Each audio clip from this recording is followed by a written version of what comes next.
and welcome to Cross Circle Squared. I am Benny Gerkman, and this is TouchPad, your daily video game news show where we break down the 3 most important news stories of the day in an easily listenable format for your commute, your lunch break, or wherever else you'd like to listen.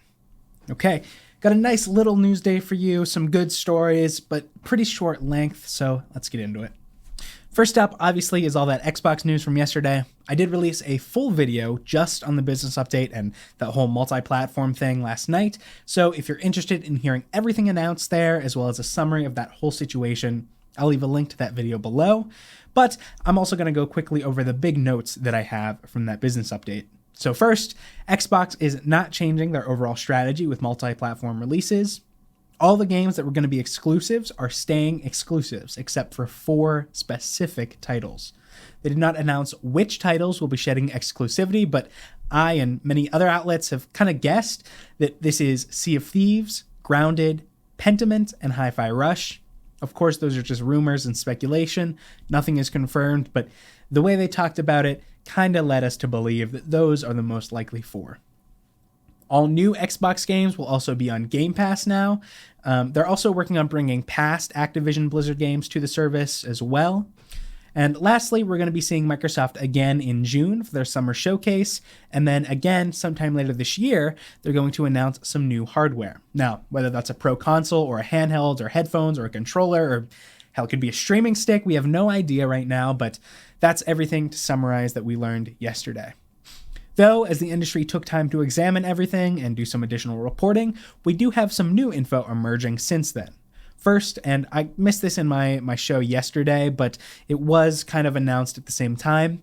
I did say that I doubted that we're going to see a pro console the end of this year when they announced the new hardware, but in a tweet by Xbox coinciding with the release of the business update, they said that we will see new controller and console options. So if I had to put my money on anything, I could say that for the console, maybe it's that adorably all-digital Series X that leaked prior in the ABK merger hearings. It probably isn't the same exact console in design and everything that we saw. Those were early plans, but maybe we're going to see something similar this year. If you take out the disk drive, maybe you can lower the price some, similar to the PS5 Slim, or maybe give us some performance that put it the same price but up the performance a little. I don't know. But we also did see an Xbox controller leak during those hearings, which is Project Seabile, that had functionality with the cloud, so direct to cloud instead of Bluetooth your computer to the cloud. So maybe it'll be a little better there. It also had some additional functionality. There were some swappable batteries, better haptics, that sort of thing. Both of those projects were early on plans, but it kind of lines up with what they're talking about now, since we're going to see a controller and a console. But we're going to have to wait until whatever they announce this holiday to see for sure. To add a little bit of, to make those rumors seem at least a little more correct, also in those hearings, they announced that 1 terabyte Series S, and we did see that. That came out last year with the Black Series 1 terabyte Series S that we saw released at the end of the year. So it's very, very possible that that controller and console that they leaked during the ABK hearings are now the controller and console we'll see this year. There was also talk during that podcast of kind of the switch to next gen and that it'll be the biggest jump ever in graphical fidelity or whatever.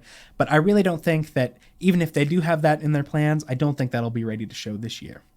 In other Xbox news, we might be able to expect Windows handhelds to get a little better, since in an interview with The Verge, Phil Spencer said that getting the Windows experience on handhelds is tough, and it's not there yet, but it's something that they're working on, which leads me to believe, hey, it's clearly something Microsoft is working on in the software space, so why not partner with a company to release hardware?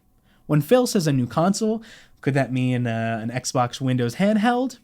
Again, nothing to confirm yet, but I'll keep an eye out for any new info.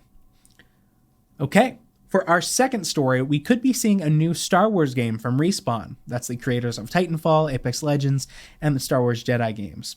This is from Insider Gaming, who have reported that Respawn is developing a first-person Star Wars Mandalorian game, which is in early development right now. It'll be set during the Galactic Empire period, so think original Stormtroopers, original trilogy, that era, and it'll focus on agility and mobility in the gameplay. That sounds like a great recipe to me.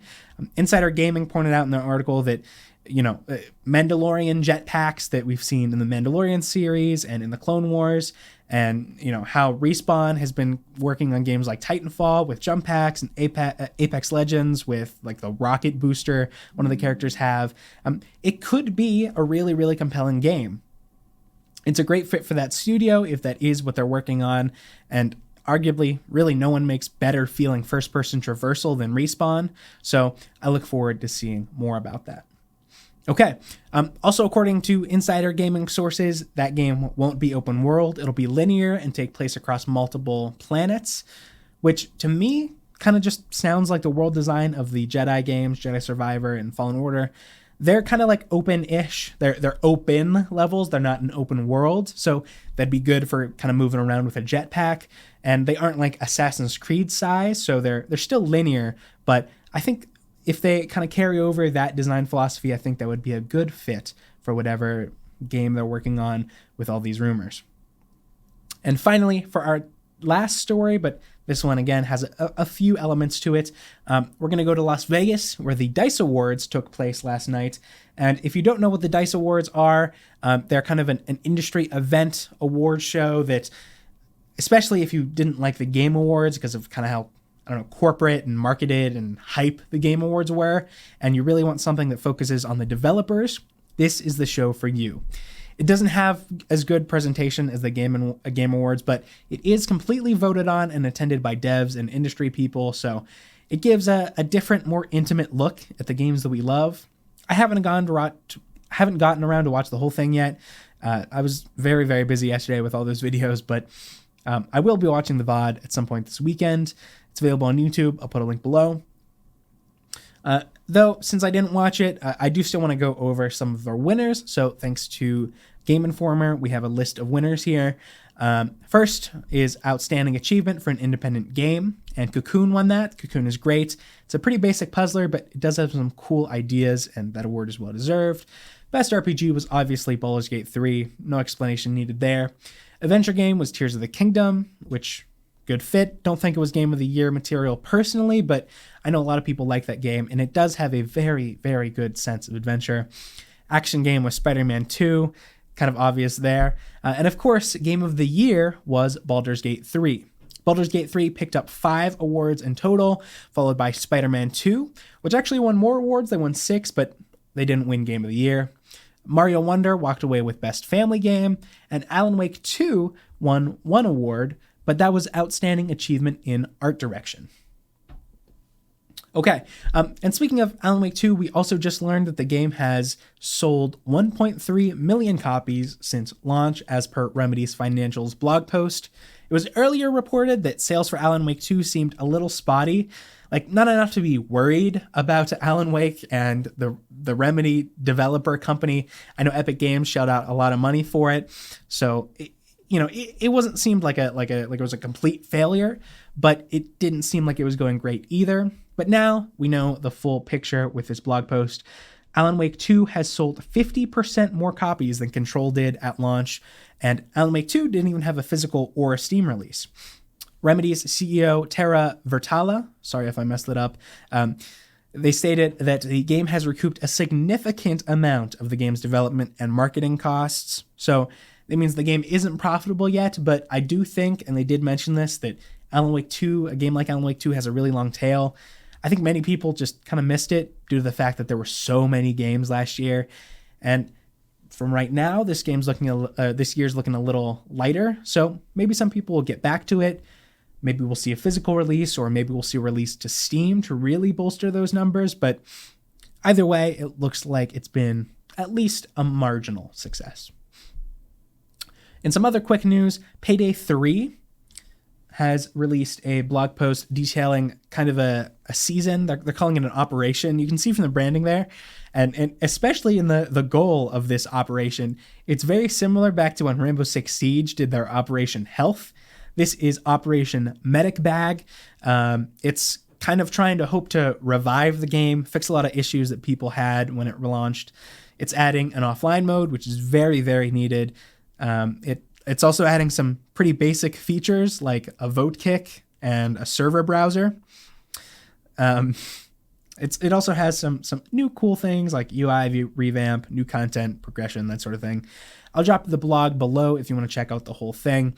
Again, I talked about this the other day when we were talking about Starbreeze financials, and they were disappointed in the sales, and I was disappointed in the game. Payday 2 is still a better game, which you don't want when you've just released a sequel, but maybe we'll start to see that change with Operation Medic Bag.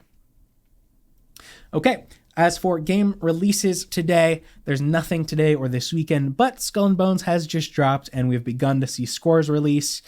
Overall, it's kind of just fine. Not all reviews are out there. There's no Metacritic score yet, but Ralph over at SkillUp had a lot to say about it. Mainly that it's fine. It's Black Flag boat combat, but that's really all it has going for it. And even though that's all it offers, it's just the boat combat. In some ways, the boat combat is worse than it was 11 years ago when Black Flag originally released. I'll leave his review below if you want to check it out. But yeah, I from what I've seen, it doesn't look like a great pickup. Okay, I'll see you tomorrow for a budget gaming short and Sunday for a mini little Alan Wake 1 podcast. I also just got in the Retroid Pocket 4 Pro handheld. It's a great little emulation device. I don't think I'm going to make a full video on it or anything, but I might be talking about it in a TouchPad soon as I kind of test it out, see what it can do. Or maybe I'll post a short about it. I don't know yet. We'll see. Okay, that's everything for today. As always, I am Benny Gerkman. This is Cross Circle Squared, and I will see you tomorrow.